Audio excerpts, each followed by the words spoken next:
Salut tout le monde, bienvenue sur une nouvelle co-vidéo, Covid-EO, merci, jeu de mots, super, ouais. Un nouveau point, donc j'étais censé en faire avant, mais c'est chiant de monter rapidement ça, et puis ça devient rapidement très daté, puisque le temps que je fasse la vidéo, la situation elle a changé. Donc voilà, donc je vais essayer de faire ça rapidement. Alors déjà, bonne année à tout le monde, j'espère que vous passerez une super année, bon ça va être facile de faire mieux que 2020, mais bon, 2021, c'est pas non plus évident, voilà, ça dépend beaucoup du Covid, on va dire. Donc la question qu'on va se poser, c'est est-ce que un troisième confinement, un confinement 3.0 est probable? Alors déjà, je ne peux pas dire s'il y aura un confinement, parce que je suis pas Dieu, merci, voilà. Je peux juste donner des éléments de réflexion, parce que il y a des chiffres qui sont présents, et c'est bien aussi de voir à quoi on peut s'attendre.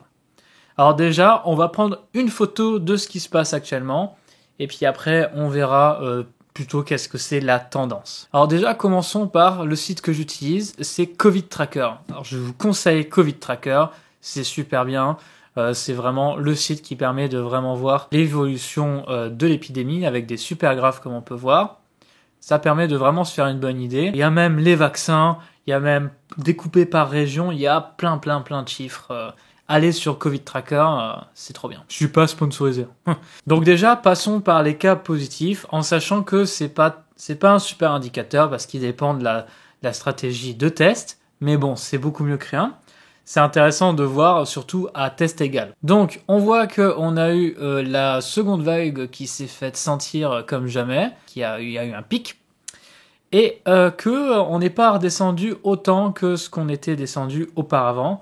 On pourrait dire que c'est parce qu'on teste plus, mais en fait on voit que on teste plus, mais c'est pas non plus la différence est supérieure au nombre de tests, hein, ça se voit.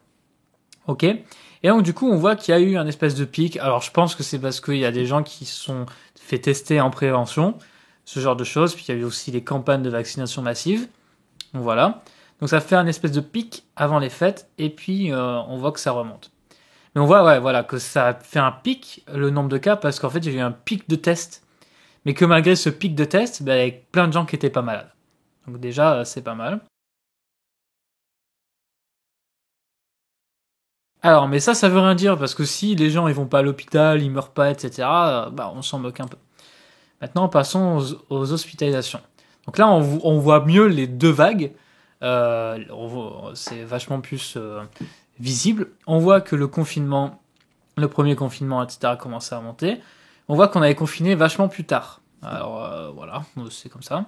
Mais qu'on a eu à peu près le même pic.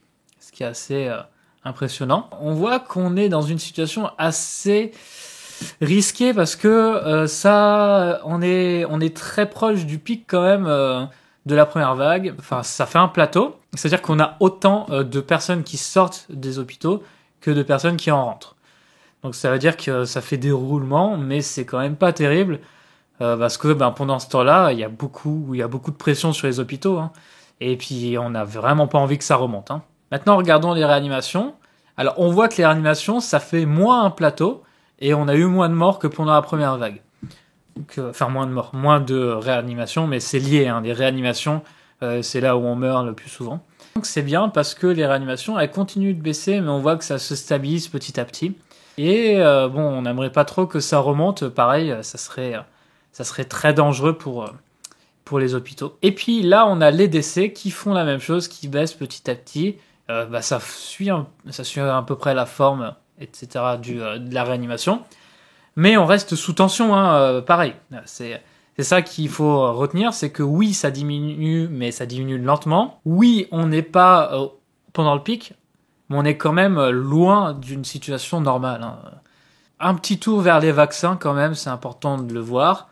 Donc là, actuellement, on a 0,01% de la population qui s'est faite vacciner, ok. Et pour avoir une couverture assez sympathique, il faut que 60% de la population soit vaccinée. Mais ce qui est important de voir, c'est que ça augmente rapidement. Alors oui, le gouvernement met du temps. On peut se voir notamment avec ce genre de chiffres où on voit que par habitant, c'est l'Israël qui est en avance et que les États-Unis sont vachement avancés par rapport à nous. On fait partie des derniers en nombre par habitant et pareil en nombre absolu où les premiers, c'est les États-Unis, Deuxième, la Chine. Entre 5000 et 5 millions, il y a quand même un petit écart. Bon, voilà. Mais bon, ce qui est important de voir surtout, c'est la forme de la courbe. On voit que la dynamique est dans la bonne direction. Il ne faut surtout pas que ça s'arrête d'augmenter à cette allure. Ok, maintenant qu'on a eu une photo instantanée de l'épidémie et qu'on a vu comment évoluer les vaccins, essayons de prédire l'avenir. Et oui, parce que c'est important de prédire l'avenir. Pour prédire si on a un confinement, en fait, il faut regarder le fameux R. Le R, c'est ce qui va permettre de savoir combien de personnes vont être contaminées par une autre personne. Et en fait, si il est supérieur à 1, par exemple il est égal à 2, admettons, ça veut dire qu'on est dans une phase exponentielle. Parce que, par exemple, une personne va en contaminer 2, ces 2 personnes vont en contaminer 4. Ces 4 personnes vont en contaminer 8. Ces 8 personnes vont en contaminer 16. 32, 64, 128, 256, etc. Bon, vous avez compris. Et donc, ça va très très très vite. L'exponentielle, ça va extrêmement vite. Et donc là, on est un peu dans une phase d'incertitude parce qu'on est à 0,95. On a un DR qui est supérieur à 1 et on en a un autre qui est en dessous de 1. Mais il faut savoir que ce R a une semaine ou deux de retard, ce qui est problématique, parce que du coup, ça nous informe de ce qui s'est passé avant, et pas trop de l'avenir.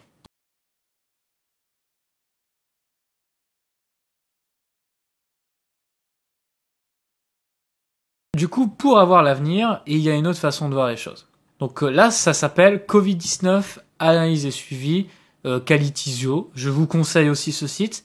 Il est un peu plus complexe, mais il est quand même assez clair. Donc on a le même R effectif. Alors lui, il est plus reporté en fonction des jours auxquels ça correspond. Donc on voit que le R effectif de 0,92, ça correspond à milieu décembre. Donc on voit que c'est avant les fêtes. C'est important de le préciser parce que du coup, le R après les fêtes, il sera vachement différent puisque on aura fait la fête, quoi. C'est logique. Mais un des chiffres qui peut être très important, c'est un espèce de R social. Qu'est-ce que c'est que ce R social ? En gros, c'est un R qui est calculé par rapport à l'activité sociale. Donc on le voit ici. Et en gros, ça veut dire que plus on est dans notre résidence, moins on va se mélanger, etc. Plus le R, il va être bas. Au contraire, plus on va faire la fête, plus on va aller dans les parcs, etc., plus on va au travail, plus le R, il est haut. Et en fait, cet indicateur, il est très très très très très proche du R0 de l'épidémie qui correspond par rapport aux sorties et aux entrées des hôpitaux, aux appels aux urgences, etc. Et donc, ça permet d'avoir de l'avance parce qu'on le sait le jour même s'il y a de l'activité, en fait. Contrairement aux sorties et entrées d'hôpitaux qui sont décalées de 1 ou 2 semaines parce que les gens mettent du temps à être malades. Et donc, ça permet d'avoir de l'avance. Et pour savoir ce qui fait très peur, c'est important, c'est que ce fameux R, donc qui est en gris, il est très proche de ce qui s'est passé en septembre, octobre, etc. Et on pourrait se dire que c'est pas si grave parce que ça a mis du temps avant d'arriver à un espèce de confinement en novembre. Il est vrai. Sauf que la différence, c'est que en fait, pendant un long moment, on avait un niveau de risque bas, c'est-à-dire qu'on n'avait pas beaucoup d'hospitalisation, on n'avait pas beaucoup de morts, on n'avait pas beaucoup de réanimation. Donc c'est pas grave, on pouvait encaisser les nouvelles personnes malades. Alors qu'aujourd'hui, si ça augmente autant que ça l'a fait au début septembre, eh bien on part pas du tout du même risque. On part d'un moment où on n'est pas encore saturé, mais on est bien utilisé au niveau des hôpitaux.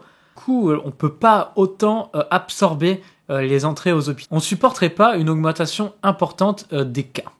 Comme on sait qu'il y a 2 semaines de décalage entre les activités sociales et leurs répercussions sur les cas et les hospitalisations, alors il faut s'attendre, à mon avis, ça paraît évident, en tout cas selon ce R qui est ici, on va voir dans 2 semaines après les fêtes, donc c'est-à-dire dans les jours qui viennent, ou voire dans 1 semaine environ, une augmentation des cas. Et cette augmentation, en plus, qui va se faire avec la nouvelle mutation du Covid, qui va davantage chez les jeunes, etc., on risque d'avoir un sort qui s'approche de celui du Royaume-Uni, qui se retrouve avec une réaugmentation des cas, et même avant les fêtes, on risque d'avoir ça en décalé et de devoir du coup confiner. Alors je ne peux pas vous dire avec certitude, je dis juste qu'il y a un risque et que si ça continue comme ça, on est vraiment dans le caca. On peut pas prédire l'avenir, donc peut-être que tout ira bien et qu'au final ça va bien se passer et en fait les cas ils vont rester assez stables et on n'aura pas de troisième vague, enfin en tout cas de deuxième vague aggravée. Mais en tout cas, je sais pas si on va pouvoir supporter d'avoir autant de personnes qui continuent d'être hospitalisées. Ça peut poser problème, je pense. Voilà. En tout cas, si ça vous a plu, n'hésitez pas à mettre un pouce bleu, à la partager, à vous abonner, faites-vous plaisir, à commenter si vous avez des questions. Et en tout cas, bonne année, j'espère que cette vidéo va pas trop vous faire de mal. Et eh bien, je vous dis à bientôt.